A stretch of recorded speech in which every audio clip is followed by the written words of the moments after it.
തക്ക സമയത്ത് ഞങ്ങളെ വന്ന് സംരക്ഷിച്ച് ഇവിടം വരെ കൂട്ടിക്കൊണ്ടുവന്നു കേരള ഫോറസ്റ്റ് ഓഫീസേഴ്സിന് ഒരുപാട് നന്ദി.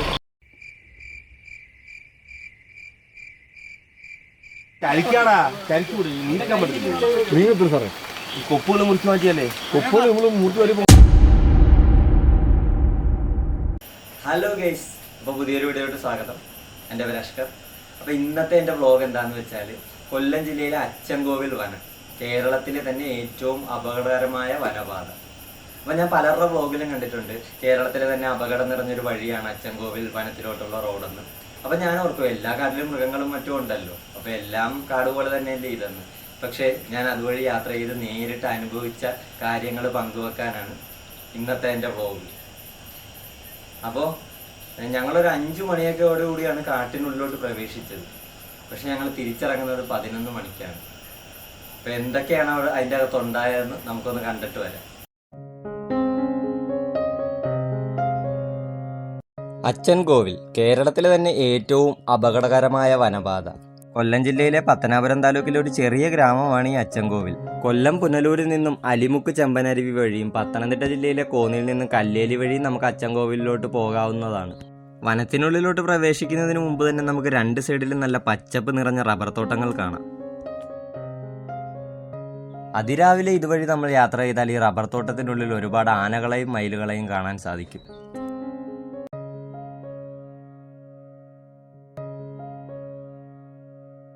കാടിനുള്ളിലോട്ട് പ്രവേശിക്കുന്നതിന് മുമ്പ് തന്നെ നമുക്ക് കിട്ടിയ ഫസ്റ്റ് സൈറ്റിംഗ് ഇവിടെ 2 ആനകളാണ്. അതിൽ ഒരെണ്ണം മരത്തിൻ്റെ മറവിലായതുകൊണ്ട് നമുക്ക് വ്യക്തമായിട്ട് ഷൂട്ട് ചെയ്യാൻ പറ്റിയില്ല. ഈ ഒരു ആനക്ക് ഞങ്ങൾ കാടിനുള്ളിൽ അപകടത്തിൽ നിന്ന് രക്ഷപ്പെട്ടതിൽ നല്ല പങ്കുണ്ട്. അത് ഞാൻ പുറകെ പറയാം എന്താണെന്ന്. അങ്ങനെ കുറച്ചു നേരം ആനക്കാഴ്ചകളൊക്കെ കണ്ടു നിന്ന് വീണ്ടും പതുക്കെ യാത്ര തുടങ്ങി. അപ്പോൾ എല്ലാവരും ഈ വീഡിയോ സ്കിപ്പ് ചെയ്യാതെ കാണണേ. പത്തനംതിട്ട കോന്നി കല്ലേലി ഞാവനാൽ ചെക്ക് പോസ്റ്റ് വഴി അച്ചൻകോവിലോട്ട് പോകാനാണെങ്കിൽ ഗ്രൗണ്ട് ക്ലിയറൻസ് ഇല്ലാത്ത വണ്ടിയാണെങ്കിൽ അവിടെ നിന്ന് കയറ്റി വിടില്ല. കാരണം റോഡ് ഭയങ്കര മോശവും 2 സൈഡ് തിക്കായിട്ടുള്ള ഫോറസ്റ്റുമാണ്. ആനയോ കാട്ടുപോത്തോ എന്തെങ്കിലും നിന്നാൽ അറിയാൻ പറ്റത്തില്ല. അവിടെ ഒരുപാട് ആന വണ്ടികളെ അറ്റാക്ക് ചെയ്ത് ഒരുപാട് കേട്ടിട്ടുണ്ട്. പുനലൂർ വഴി പോയാലും ആനയുണ്ട്, പക്ഷെ അവിടെ നല്ല മനുഷ്യരുടെ പ്രസൻസും വാഹനങ്ങളും ഒക്കെ അങ്ങോട്ടും ഇങ്ങോട്ടും പാസ് ചെയ്യും. പക്ഷെ കല്ലേലി കോന്നി വഴി പോകുവാണെങ്കിൽ അത് ഭയങ്കര ഡേഞ്ചറാണ്.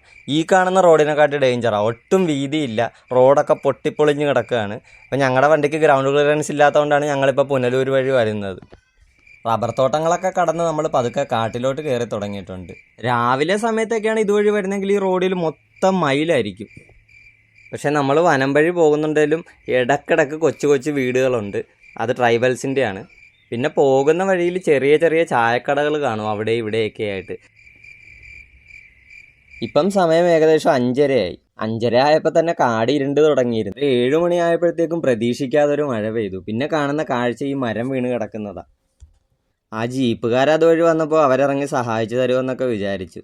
പക്ഷേ അവരവിടെ നിന്നും വണ്ടി വിട്ടുപോയി. പിന്നെ ഞാൻ ഒറ്റക്ക് അവിടെ പോയി ആ മരം വലിച്ചു മാറ്റാനുള്ള ശ്രമത്തിലായിരുന്നു. ഒരുപാട് കഷ്ടപ്പെട്ടാണെങ്കിലും ഞാൻ ആ മരം ഒരു വണ്ടിക്ക് പോകാവുന്ന അത്രത്തോളം മാറ്റിയിട്ടു. പ്രതീക്ഷിക്കാതെ പെയ്ത മഴയാണെങ്കിലും നല്ല ശക്തമായി പെയ്തുകൊണ്ടിരിക്കുകയാണ്. ഇനി മുന്നോട്ടുള്ള യാത്ര എങ്ങനെയാണെന്ന് ഒരു പിടുത്തവുമില്ല.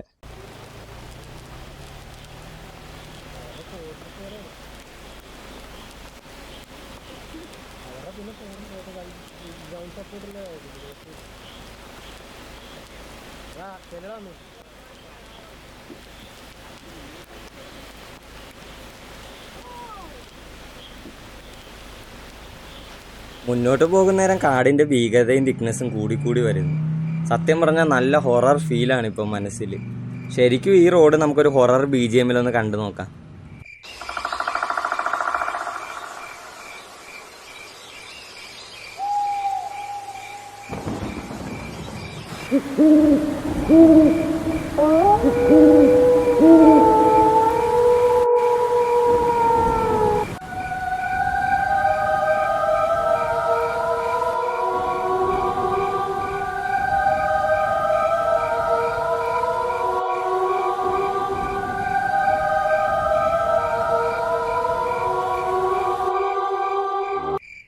ഈ BGM ഇട്ട് കേട്ട ഈ ഒരു ഫീലാണ് ഇപ്പം എൻ്റെ മനസ്സിൽ. മുന്നോട്ട് പോകുന്തോറും കാടിൻ്റെ ഭീകരത കൂടിക്കൂടിയാണ് വരുന്നത്. മാക്സിമം ഇതുവഴിയുള്ള രാത്രി യാത്ര ഒഴിവാക്കുക. മഴ സമയത്ത് ഒട്ടും യാത്ര ചെയ്യരുത്. അതല്ലാതെ എനിക്ക് ഈ വീഡിയോ ഫുള്ള് കാണുമ്പോൾ മനസ്സിലാകും. പിന്നീട് കാണുന്ന കാഴ്ച ഇതാണ്. ഒരു KSRTC അപ്പുറത്ത് കിടപ്പുണ്ട്. അതിൽ ആളുണ്ടോ ഒന്നും അറിയില്ല. ഞങ്ങളും ആ KSRTCയും ഉണ്ട്. നേരത്തെ ഞാൻ പറഞ്ഞില്ലേ ആ ആനകൾക്കും ഞങ്ങൾ രക്ഷപ്പെട്ടത് ഈ പങ്കുണ്ടെന്ന്. ഈ മരം വീണിട്ട് ഏകദേശം ഇപ്പോൾ 10 മിനിറ്റായി. ആ ആനകളെ കാണാൻ നിന്നില്ലെങ്കിൽ ഞങ്ങൾ ഈ മരം വീഴുന്ന സമയത്ത് ഇവിടെ എത്തേണ്ടതാണ്. എന്തോ ഭാഗ്യം, ദൈവത്തിൻ്റെ കൃപ, രക്ഷപ്പെട്ടു. ഓപ്പോസിറ്റ് ബൈക്കിൽ പോയ 2 പേരാണ് പറഞ്ഞത് അവിടെ മരം വീണിട്ടുണ്ടെന്ന്. അത് വെച്ചാണ് ഞാൻ 10 മിനിറ്റ് എന്ന് പറഞ്ഞത്. ഇതൊരു ആനക്കാടായതുകൊണ്ട് തന്നെ ഇറങ്ങി നടക്കാനൊരു പേടി. എന്നാലും ആ KSRTCയിൽ ആരെങ്കിലും ഉണ്ടാകുന്നറിയാൻ വേണ്ടി ഞാൻ രണ്ടും കൽപ്പിച്ച് ഇറങ്ങി അങ്ങോട്ട് ചെന്നു.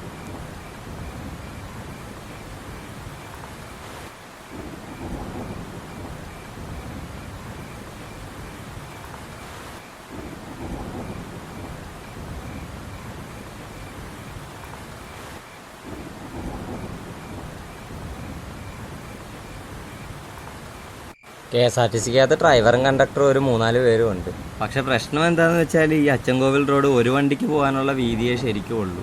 അപ്പോഴാണ് അതുവഴി എന്തോ ഭാഗ്യം കൊണ്ട് ഒരു ട്രാവലർ വന്നത്. പിന്നെ അതിലുള്ളവരെല്ലാം കൂടി ഇറങ്ങി നടന്ന് ഫോറസ്റ്റ് സ്റ്റേഷനിൽ പോയപ്പോൾ അവിടെ ഒരു മാഡം മാത്രമേ ഉള്ളായിരുന്നു. അവിടെ നിന്ന് പിന്നെ വെട്ടുകത്തിയും മറ്റും എടുത്ത് അവരെല്ലാവരും കൂടി മരം വെട്ടി മാറ്റി.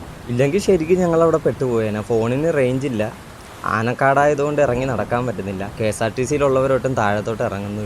ഇതിനിടയ്ക്ക് നമ്മുടെ വണ്ടി സ്റ്റാർട്ടാകാതെയായി. പിന്നെ ട്രാവലറിലുള്ളവരെല്ലാവരും കൂടി തള്ളിയാണ് സ്റ്റാർട്ടാക്കി തന്നത്. ആ ഒരു സിറ്റുവേഷൻ പെട്ടുപോകുമെന്ന് കരുതി. രാവിലെ വരെ അവിടെ നിൽക്കേണ്ട വരുമെന്നൊക്കെ മനസ്സിലോർത്തു. പക്ഷേ ആ ട്രാവലറുകാർ വന്നുകൊണ്ട് മാത്രം രക്ഷപ്പെട്ടു.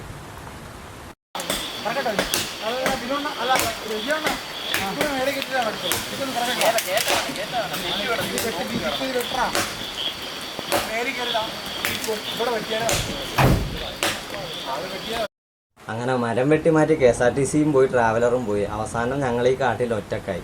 ഇതിനിടയിൽ ഒരു സംഭവം നടന്നു, പക്ഷെ അതൊന്നും വീഡിയോ പിടിക്കാൻ പറ്റിയില്ല. ഞാൻ പറഞ്ഞുതരാം. ഞങ്ങളൊരു 3-4 കിലോമീറ്റർ ഉള്ളിലോട്ട് പോയപ്പോഴത്തേക്ക് ഒരു ഫോറസ്റ്റിൻ്റെ ജീപ്പ് വന്നു. എന്നിട്ട് കൈ കാണിച്ചിട്ട് ചോദിച്ചു, നിങ്ങളെന്താ ഈ സമയത്ത് കയറിയത്? ഇവിടെ ഒരുപാട് ആനകളുള്ള കാടാണ്.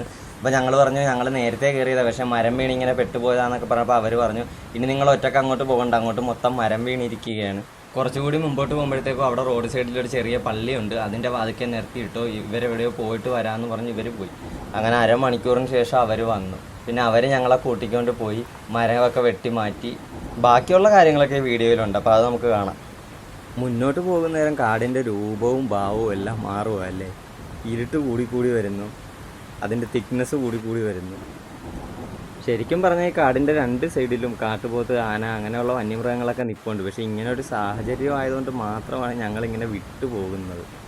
എന്തായാലും ആ KSRTCയും ട്രാവലറും പോയപ്പോൾ ഞങ്ങൾ വീണ്ടും ഒറ്റക്കായി. മുന്നോട്ടുള്ള യാത്ര തുടർന്നുകൊണ്ടേയിരിക്കുന്നു. എന്തായാലും രാത്രി 12 മണിക്ക് മുമ്പ് തമിഴ്നാട് എത്തുമെന്നുള്ളൊരു പ്രതീക്ഷയുണ്ട്. പക്ഷേ ഇപ്പോഴും നല്ല ശക്തമായ മഴ പെയ്യുന്നതുകൊണ്ട് ഇനി എവിടെയൊക്കെയാണ് മരം വീഴാൻ പോണേ, എന്തൊക്കെയാണ് നടക്കാൻ പോണേന്നറിയാതുള്ളൊരു യാത്രയാണിത്. അങ്ങനെ മുന്നോട്ടുള്ള യാത്രയിലാണ് അടുത്ത സൈറ്റിങ് കിട്ടിയത്. റോഡ് സൈഡിൽ തന്നെ ഒരു മ്ലാവ്. ഞാൻ നേരത്തെ പറഞ്ഞില്ലേ ഫോറസ്റ്റുകാർ ഒരു പള്ളീൻ്റെ അടുത്ത് വെയിറ്റ് ചെയ്യാൻ പറഞ്ഞെന്ന്. അവിടെ നിന്ന് ഞങ്ങളെ ചെക്ക് പോസ്റ്റോട്ട് കൂട്ടിക്കൊണ്ട് പോകുന്ന വഴിയാണ്. ഇത്രയും നേരം വീണ മരങ്ങളിൽ നിന്ന് അത്യാവശ്യം വലിയ മരമാണിത് ഇപ്പോൾ ഇവിടെ വീണ് കിടക്കുന്നത്. അപ്പം തന്നെ അവർ മിഷീനൊക്കെ എടുത്ത് അവരുടെ പണി തുടങ്ങി. ഇന്നാണ് എനിക്ക് മനസ്സിലായത് ഫോറസ്റ്റുകാരുടെ ജോലിക്ക് എന്തോരം കഷ്ടപ്പാടുണ്ടെന്ന്, പ്രത്യേകിച്ച് മഴക്കാലത്ത്. എൻ്റെ വൈഫ് എപ്പോഴും എന്നോട് ചോദിക്കും ആരാകണമെന്നായിരുന്നു ആഗ്രഹമെന്ന്. അപ്പം ഞാൻ പറയാം എനിക്ക് ഫോറസ്റ്റ് റേഞ്ച് ഓഫീസർ ആകാനാണ് ആഗ്രഹമെന്ന്. ഇന്നിത് കണ്ടപ്പം വൈഫ് എന്നോട് ചോദിച്ചു, ഇപ്പം മനസ്സിലായില്ലേ വെറുതെ കാട്ടിൽ കറങ്ങലല്ല ഫോറസ്റ്റിൻ്റെ പണി, അത്യാവശ്യം നല്ല രീതിയിൽ കഷ്ടപ്പാടുണ്ടെന്ന്. സത്യം, ഇന്ന് നേരിട്ട് കണ്ടു. ഇനി തമിഴ്നാട്ടിലോട്ട് പോകാൻ കുറച്ച് കിലോമീറ്ററുകൾ കൂടിയേ ബാക്കിയുള്ളൂ. ശരിക്കും ഞങ്ങളെ പള്ളീൻ്റെ അടുത്ത് നിർത്തിയിട്ട് ഇവർ ഈ മിഷീനിൽ ഒഴിക്കാനുള്ള എണ്ണ വാങ്ങിക്കാനാണ് അച്ചൻകോവിൽ സൈഡിലോട്ട് പോയത്. ഇവരെല്ലാം നല്ല ഓഫീസർമാരായിരുന്നു കേട്ടോ. മാന്യമായിട്ടാണ് നമ്മുടെ അടുത്ത് പെരുമാറിയത്. നല്ല രീതിയിലുള്ള സംസാരവും നല്ല പെരുമാറ്റവുമായിരുന്നു. ഒരുപാട് വട്ടം വ്ളോഗ് എടുക്കാൻ പല കാടുകളിൽ പോയിട്ടുണ്ടെങ്കിലും ജീവിതത്തിൽ ആദ്യമായിട്ടാണ് ഇങ്ങനൊരു എക്സ്പീരിയൻസ്, അതും അച്ചൻകോവിൽ വനത്തിൽ. എൻ്റെ പൊന്നോ, മറക്കാനാവാത്തൊരു അൺഫോർഗട്ടബിൾ ഡേ ആണിത്. ഇടയ്ക്ക് മിഷൻ സ്റ്റാർട്ടാകാതെ വന്നപ്പോൾ നല്ല രീതിയിൽ ടെൻഷൻ അടിച്ചു. ഇനി രാവിലെ വരെ ഇവിടെ നിൽക്കേണ്ട വരുമോ, എന്താകും? ഈ ഒരു ചുറ്റുപാടിൽ നിന്ന് ആനയുടെ അലർച്ചയൊക്കെ കേൾക്കുന്നുണ്ട്. ഫോറസ്റ്റ് ഓഫീസേഴ്സ് പറയുകയും ചെയ്തു ഈ ഒരു ഏരിയയിലാണ് ഏറ്റവും കൂടുതൽ ആനകളെ കാണുന്നത്. ഇപ്പം മഴയായതുകൊണ്ടാണ് റോഡിലോട്ടൊന്നും ഇറങ്ങി നിൽക്കാത്തത്. വേനൽ സമയത്ത് ഈ റോഡിൽ ഫുൾ ആനയാണ്. രാത്രി ഒരു 8 മണി കഴിഞ്ഞാൽ യാത്ര പരമാവധി ഇതുവഴി കുറക്കണമെന്നാണ് അവർ പറയുന്നത്. എന്നെക്കൊണ്ട് പറ്റുന്ന സഹായം ഞാനും ചെയ്തു കൊടുക്കാമെന്ന് വിചാരിച്ചു.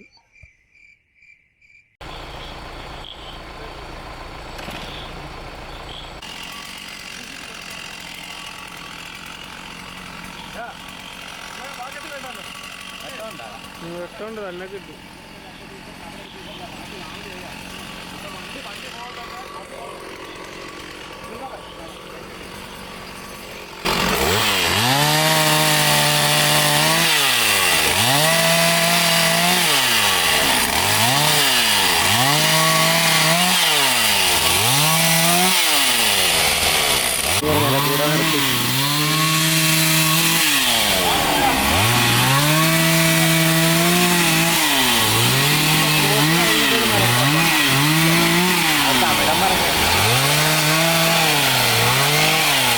കുറച്ച് കഴിഞ്ഞാൽ പിന്നെ തമിഴ്നാട് പിന്നെ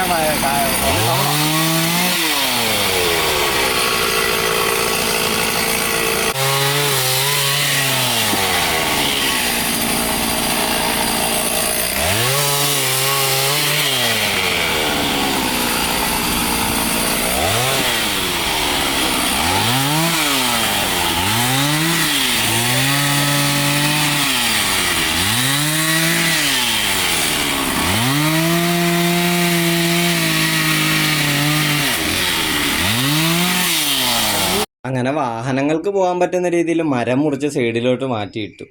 അപ്പോൾ ഇനി ഇവിടെ നിന്ന് വീണ്ടും തമിഴ്നാട്ടിലോട്ടുള്ള യാത്ര തുടരുകയാണ്. ഇനി കുറച്ച് കിലോമീറ്ററുകൾ മാത്രം കൂടിയേ ഉള്ളൂ കാട്ടിൽ നിന്നും പുറത്തിറങ്ങാൻ.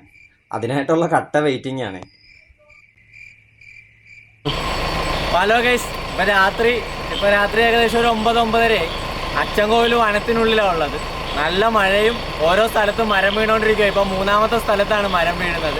അപ്പം രാത്രി തക്ക സമയത്ത് ഞങ്ങളെ വന്ന് സംരക്ഷിച്ച് ഇവിടം വരെ കൂട്ടിക്കൊണ്ട് വന്നു കേരള ഫോറസ്റ്റ് ഓഫീസേഴ്സിന് ഒരുപാട് നന്ദി. കുംഭവരട്ടി ഫോറസ്റ്റ് സ്റ്റേഷൻ, അച്ചൻകോവിൽ. അങ്ങനെ അവിടെ നിന്ന് നേരെ ചെക്ക് പോസ്റ്റിലോട്ടാണ് യാത്ര. ചെക്ക് പോസ്റ്റ് ഇറങ്ങിക്കഴിഞ്ഞാൽ പിന്നെ സമാധാനമായല്ലോ. എന്തായാലും ഒരുപാട് അപകടങ്ങളിൽ നിന്നും നമ്മൾ രക്ഷപ്പെട്ട് ഇത്രയൊക്കെ എത്തിയല്ലോ. ഇപ്പം നമ്മൾ പൊയ്ക്കൊണ്ടിരിക്കുന്ന സ്ഥലത്തൊക്കെ നല്ല രീതിയിൽ ആനയുണ്ട് കേട്ടോ. എന്തോ ഭാഗ്യത്തിന് റോഡേലൊന്നുമില്ല. ഫോറസ്റ്റുകാർ പറഞ്ഞ ഇപ്പം നമ്മൾ പോകുന്ന വഴിയിൽ ആന കാണാൻ സാധ്യതയുണ്ടെന്നാ. സാധാരണ ഫോറസ്റ്റ് വ്ളോഗ് എടുക്കാൻ പോകുമ്പോൾ ആനയും കാട്ടുപോത്തിനെയൊക്കെ നമ്മൾ നോക്കി നടക്കും. പക്ഷെ ഈ കാട്ടിൽ ഇപ്പം ഇങ്ങനൊരു സാഹചര്യത്തിൽ ആനയൊന്നും റോഡിൽ നിൽക്കരുതേ എന്നേ ഉള്ളൂ പ്രാർത്ഥന. ശരിക്കും പറഞ്ഞാൽ മണ്ണിടിച്ചിലിന് സാധ്യത ഉള്ളതുകൊണ്ടും ഇത്രയും മരങ്ങൾ വീണതുകൊണ്ടും ഇതുവഴിയുള്ള യാത്ര നിരോധിച്ചു ഓൾറെഡി. പക്ഷെ ഞങ്ങൾ അകത്തകപ്പെട്ട് പോയതുകൊണ്ട് ഞങ്ങൾ മാത്രമേ ഇപ്പോൾ ഉള്ളൂ ഇതിൻ്റെ അകത്ത്. ഇവിടെ നിന്ന് ഞങ്ങൾ പുറത്തിറങ്ങിക്കഴിഞ്ഞാൽ വേറെ വണ്ടികൾ ഇനി ഇന്നും നാളെ ആയിട്ടൊന്നും കയറ്റി വിടത്തില്ല. എന്തായാലും ജീവിതത്തിൽ മറക്കാൻ പറ്റാത്തൊരു ഫോറസ്റ്റ് ട്രിപ്പ് ഏതാന്ന് ചോദിച്ചാൽ ഞാൻ ഇതാന്നേ പറയത്തുള്ളൂ. ഇപ്പം നമ്മൾ കുംഭവരട്ടി എന്ന് പറഞ്ഞ സ്ഥലത്താണ് ഉള്ളത്. ഇവിടെ നിന്ന് നേരെ ഓടിച്ച് കോട്ടവാസൽ ചെക്ക് പോസ്റ്റിലോട്ടാണ് പോകുന്നത്. കോട്ടവാസൽ ചെക്ക് പോസ്റ്റ് കഴിഞ്ഞാൽ പിന്നെ അങ്ങോട്ട് തമിഴ്നാടാണ്. തമിഴ്നാട് സൈഡിലോട്ട് എത്തിയപ്പോൾ മഴക്ക് നല്ല കുറവുണ്ട്. ഇപ്പം തീരെ മഴയില്ല. അങ്ങനെ ഫൈനലി കോട്ടവാസൽ ചെക്ക് പോസ്റ്റ് എത്തി. നമ്മൾ കാടിനോട് വിട പറഞ്ഞു. ഒരുപാട് അപകടങ്ങളിൽ നിന്നും രക്ഷപ്പെട്ട് കാടിന് പുറത്തേക്ക്. ഇനി ഇത് കഴിയുമ്പോൾ ഇവിടെ നിന്ന് തമിഴ്നാട്ടിലോട്ട് ഒരു എൻട്രി ചെക്ക് പോസ്റ്റ് ഉണ്ട്. അവിടെ നിന്ന് അങ്ങോട്ട് ജനവാസ മേഖലയാണ്. അപ്പോൾ എല്ലാവരും ചാനലൊന്ന് സബ്സ്ക്രൈബ് ചെയ്ത് സപ്പോർട്ട് ചെയ്യണേ. ബൈ.